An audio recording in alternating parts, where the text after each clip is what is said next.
Jujubes, welcome back to the channel. How are you guys doing today?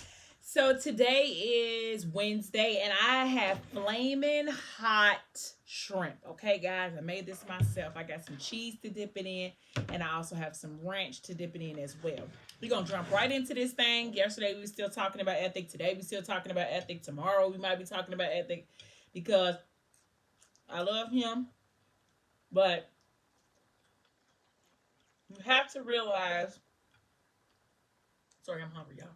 And I don't want my fries to get cold. Um, you have to realize that there's two love stories inside of the Ethic series. There's two love stories, and I need to be able to talk about both love stories. So, Messiah, I'm so rude. Welcome to my channel. If you are new here, please don't forget to like, share, comment, and subscribe. I would greatly appreciate it. It would do my heart so glad. Don't forget to hit the notification bell so you can be notified every time I upload a new video. And yeah, share it with your people, okay? So anyway, so I have to be able to tell both their love stories. And I know I'm not gonna be able to get that done in 2 videos. So bear with me, but these are my favorite. This is my favorite book. So I'm gonna give it my all. So we left off with Morgan got her surgery and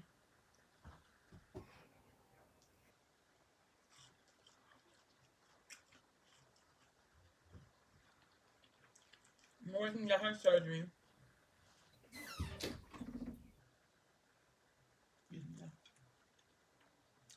And Messiah secretly confessed that, not confessed to anybody, but more so to himself, that he loves her. Let me tell y'all, I'm sorry, because my mind is on track, but I'm going to tell y'all how I made these. I got Flamin' Hot Cheeto crumbs, panko chips. I use these Flamin' Hots. Panko chips, egg, flour. I just deshell the shrimp, put them in the flour, put them in the egg, put them in the flour, put them back in the egg, put them in the Flamin' Hots. You can taste it. It's a little spicy, but it's not overbearing. It's really actually good. So, back to the story. So, she has this surgery. And one thing that happens when she had her surgery that I left out is that she heard her daddy, which is Benny Atkins, his voice for the first time.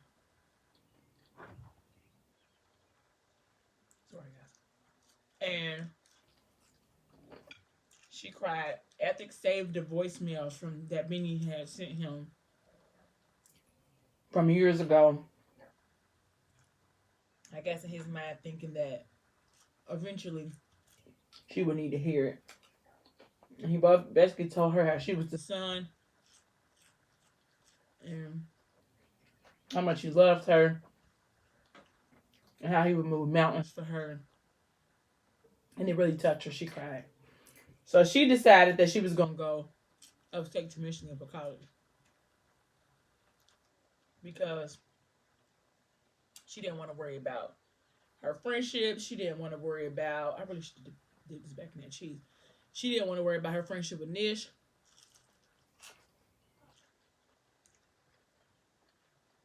She didn't really want to worry about Messiah.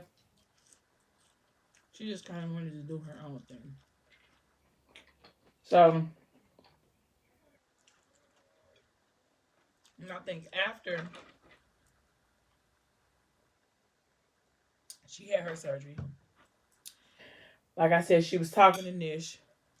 And basically, Nish was still trying to make it seem like her and Messiah had something going on when they really didn't. He deaded it, but she kept going on and on and on. So I think she tried to like come to his house before she was about to go, and in his mind, he felt like he needed to free her from him, so he lied and told her that him and Nish were together, like not in a relationship, but they had relations. And she was devastated. Her heart was broke because not only was she mad at him, but she was mad at Nish. Like, you're supposed to be my best friend. You know, I've been crushing on him since we was kids. Like, you just gonna break the girl code. She's like, oh, I just thought it was a little crush. Like, we grown now, Morgan. It ain't even like, I mean, like, this whole story, like, basically Morgan needed to get over it and just grow up. So,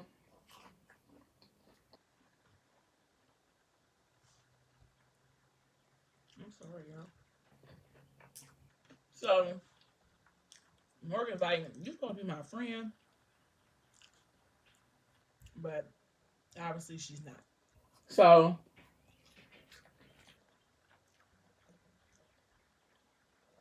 she decides to go, like I said, upstate to Michigan to go to school. And, well, up to college town is what they call it, to go to school. And when she moves, Ethic has Messiah and Issa move her stuff. So she giving him the cold shoulder, like, we don't got nothing to talk about. I don't like you. I ain't saying thank you. Like, I ain't asked you to do this. Ethic asked you to do it. No. Mm-mm. When they got done, she was in her room because Ethic had got her an apartment because I think she was too late to stay on campus. So, of course, he went and got her apartment. And so they moved all her stuff into her apartment. And when they got done, she didn't say thank you. She just was like, I ain't nope, cause I ain't even asked you to do this. Ethic asked you to do this, and you ain't messing with me like that. And nope, nope, and no. So he leave,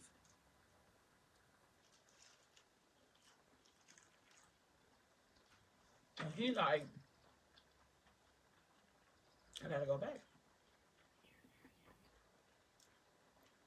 I got a thing for Shorty. I know I ain't supposed to, but I do. So he drives the hour back up. He drives the hour. Excuse me, background noise. I think it's my daughter. He drives the hour back up to her school and basically tell her like, how you gonna be fronting on me? Like, you ain't even say thank you. She was like, you basically played me and you tell me one thing and me doing something else. And he's like, I only said that because I wanted you to be free and live and do you. And I'm sorry if I hurt your feelings, but I ain't gonna be able to do it. So we just gonna have to figure out how to do this thing.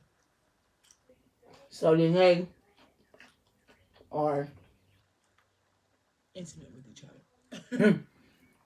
And I feel like that might be how their part of the story is in book one. Um, if I'm not mistaken. So we go put a pin in right there with Messiah and Morgan. So that's Eminem, okay? That's the original Eminem. They in the process of building a love affair, and it's deep, y'all. Okay, it's passionate. It is intense. It is heartwarming. It is new. It's fresh. It's like, you know how you was a kid and or if you was in high school you had a crush on a, let's just say, somebody in your school, and all of a sudden now y'all figure out y'all really like each other, y'all got this thing going for each other. That's how they think. It's so passionate, but it's intense. It's very, very intense. Mainly because she's never really belonged to anyone in that sense, and he's never allowed anybody to belong to him. So it's just all new and fresh. I mean, it's gonna grab you in the pages. Like, you feel like you are. I know I do feel like I'm right in the sauce with them. So every good moment, every happy moment, every sad moment, tragic, I'm right there with them because their love is like, wow. Like that's how I feel when I read their story. So we're gonna pause on there, but I just want y'all to get that from them so we can go back to Alani and Ethic. So I think after he goes over her house for her dinner, he decides like I have to, leave this alone. I can't be involved with her, even though she's feeling him. Okay, like something awful. So I think they like hang out with each other, or okay, I'm going too far. So you remember when she signed up to be part of the debutante ball? It just so happened that Bella signed up too because Bella got in trouble at school. She wasn't doing her homework, grades were slipping, and her daddy was like, "We need to get you some type of womanly influence because either I'm not doing something right or I'm not here accessible to you enough, but I need you to be able to have some type of womanly influence." And so he signed her up. They told him like, the church has something every year, maybe she should go. She can get the right type of guidance or mentorship that she needs. So long story short, Bella and Alani wound up being paired together because Alani is a motherless daughter. I mean, a childless mother, and Bella is a motherless daughter. And so they instantly have this connection, like a bond, like, kind of like they were like two pieces of a puzzle. And they just so happen to just be drawn to each other. And in the process of doing the Ethic, of course, asks her, says thank you to her, whatever. But he feels like, oh my God, how can I let Bella have her, knowing the circumstances to which we are drawn to each other? Like, it's just too much. So she was going back and forth to rehearsal, interacting with Alani. Alani was telling her nanny about it and, getting all the information. So one day they were all at the church together. And I can end this book one right here because this is towards the end. I know I'm left some stuff out, but these are the highlights. But anyway, they went to the church one day and Ethic was there to pick up Bella, and Alani was like, "Oh, Nanny, let me introduce you to Bella's father." And when Ethic came through the door, Nanny like went into shock because remember she saw him the night that he exterminated Kenzie and Lucas. Okay, so she kind of like grabbed her chest and like had like an instant heart attack. Okay, I mean just tragic. Ethic feels bad because he knows like, oh my gosh, she remembers who I am, not because she saw his face, but I think more so for the his physique. Um, is what made her realize that it was him. I know I'm done eating, but I'm full. But this is real good, y'all. So they rush her to the hospital. He goes with her. He did want to go. He was like, I think that this is something you should handle on your own. Because imagine he been trying to stay away from her. Okay, like he didn't want to get involved with her outside of anything because he knew like it was just playing everything too close. I did what I did to your daughter. It was accidental, but it still was me. And although I have these strong feelings to you and I'm drawn to you like I've never been drawn to anybody before, this is just the karma sick way of playing get back on me. So the granny goes to the hospital. Well, nanny, she goes to the hospital. She's in a coma. Alani's like, I cannot handle anything else. I done lost my daughter. I done lost my brother. I done lost my job. I'm only getting by on a whim and a prayer. And this is it. Like, this is it for me. Like, y'all just might as well go ahead and stick a fork in me because I'm done. And so she tells Ethic, like, please, can you at least stay with me at the hospital, or can you take me with you? Because I can't go home. And he like, I don't think that that's a good idea. And she like, please. And he like, okay, Alani, well, I need to tell you something. And she like, can it just wait? He like, no, I think that it's important. So I think the doctor might have came in and then interrupted so he didn't get to say anything. So then he told her like basically that she was in a coma and it was on her to decide whether or not she wanted to pull the plug on Nanny or she wanted to let it wait out. So it was just too much for her to bear. So Ethic did what he never does, and he took her to his house. Now, mind you, he got a mansion, all on the outskirts of Michigan.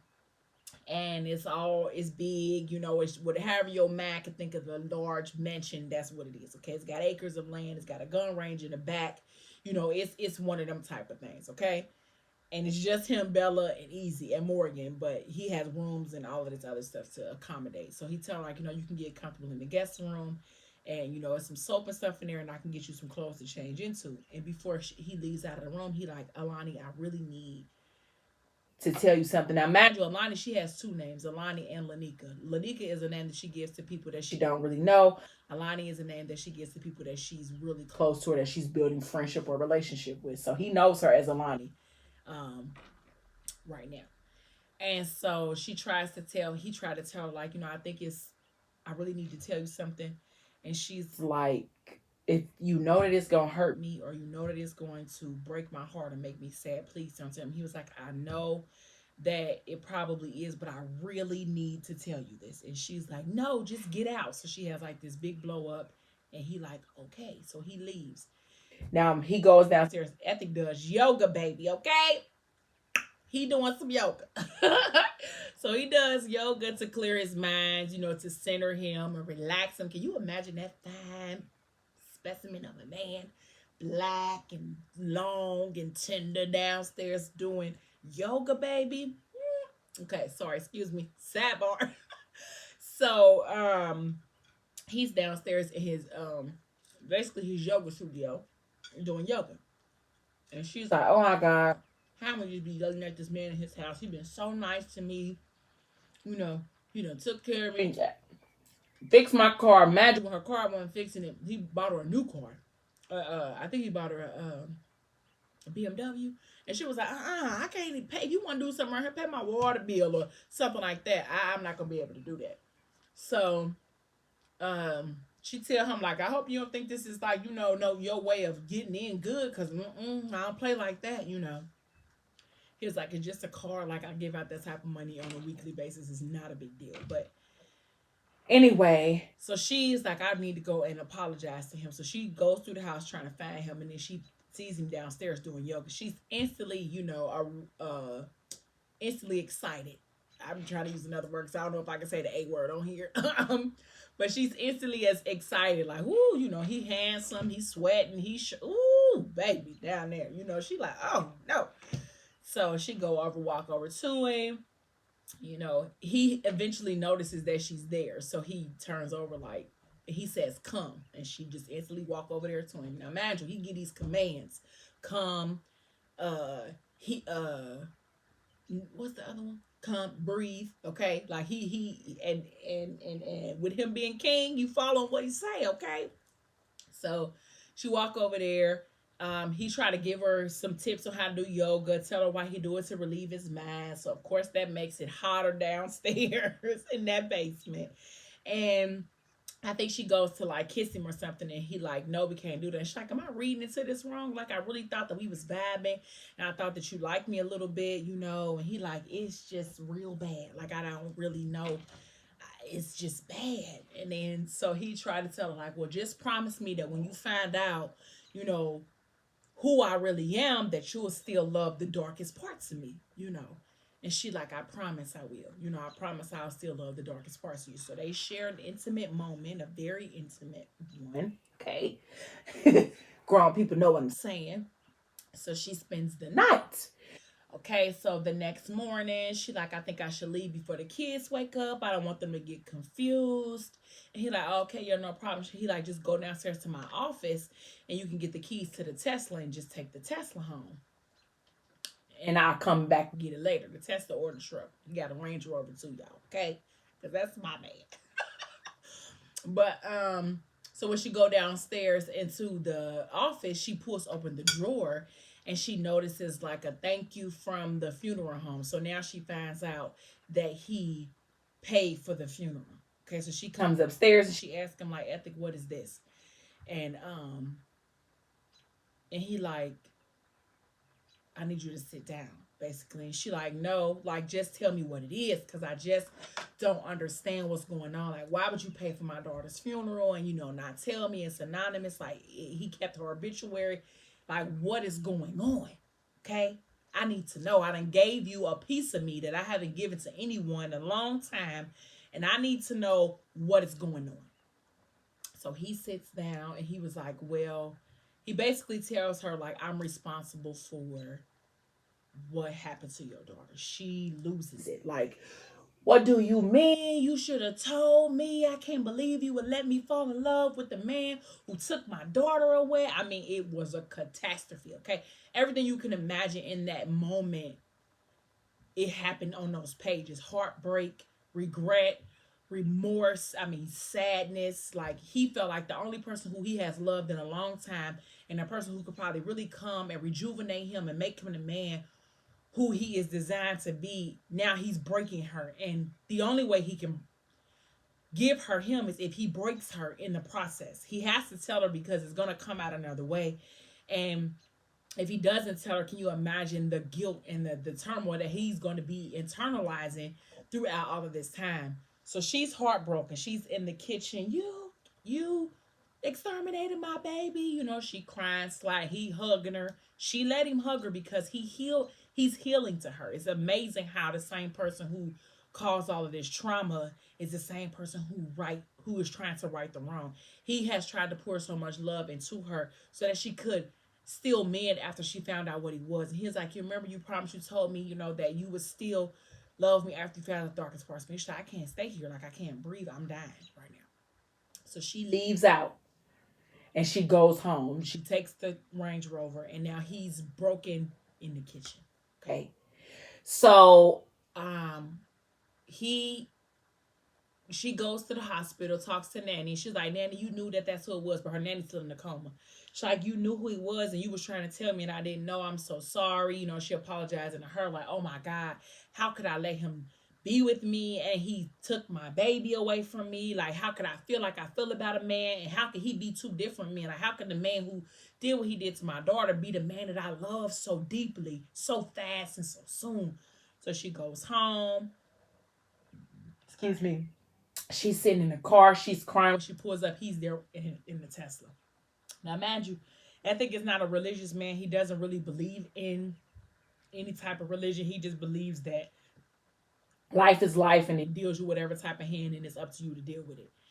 But he went there and tried to explain to her what happened. Like, it wasn't just me going in there being malice. Like, this is what your brother did to my daughter. I went there in retaliation to try to, you know, right what went wrong with my daughter, and your baby was an innocent bystander. I was trying to save her, but I couldn't, you know, and I tried to stay away from you, but I couldn't, and I don't know what else to do. And she was like, if you don't leave me alone, I'm going to make sure I'm not here for you to bother. And he just was like, I'm never going to stop trying. So she was like, this is it. Like, there's no way I can do anything with you. And so she was like, I just need you to let me go. And he like, I can't do that. I just can't. Like, it sounds crazy, but I can't. So as he's walking away from her, he's like, God, whatever you got to do to bring her to me so I can have her, I'll do whatever I have to do. I'll spend my entire life making it okay with her. So she walks into her house, and then guess who she walked in to see, y'all? Her baby daddy, Cream. His name is Cream, and he is just a piece of work. Now, mind you, she had to call and tell him when he called her that their daughter was dead. So their daughter was exterminated. Goodness. But so he's home on early release. Now she has to deal with that, plus dealing with the fact that she was just with somebody who she thought that she would never even have the opportunity to be with. And now she found out what he did, and now her Cream is home, and she got to try to deal with him and deal with what life just throwing at her. So Alani is just all over the place, okay? So that's book one. That's pretty much book one. Of course, I left out some details, but I gave you the gist of it. So that's how book one ends. Cream is home. Alani finds out what Ethic has done. My heart is broken. Messiah and Morgan are in the beginning stages of their love thing, and that's how book one ends. So that's the end of book one. So I did the book one in 3 days. I'm going to go do the next book in 3 days, and hopefully we can get it cracking. Okay. So like I said, y'all, Ethic is Ethic is my favorite series. So I'm going to pour everything I have into him. This video might be a little longer, but thank you guys so much for watching. Like I said, if you're new here, please don't forget to like, share, and subscribe. I will appreciate it so much. When I get to 200 subscribers, I'll be doing another giveaway. Thank you guys so much for watching. Please share, like, and subscribe again. Until next time. Bye, my Jujubee.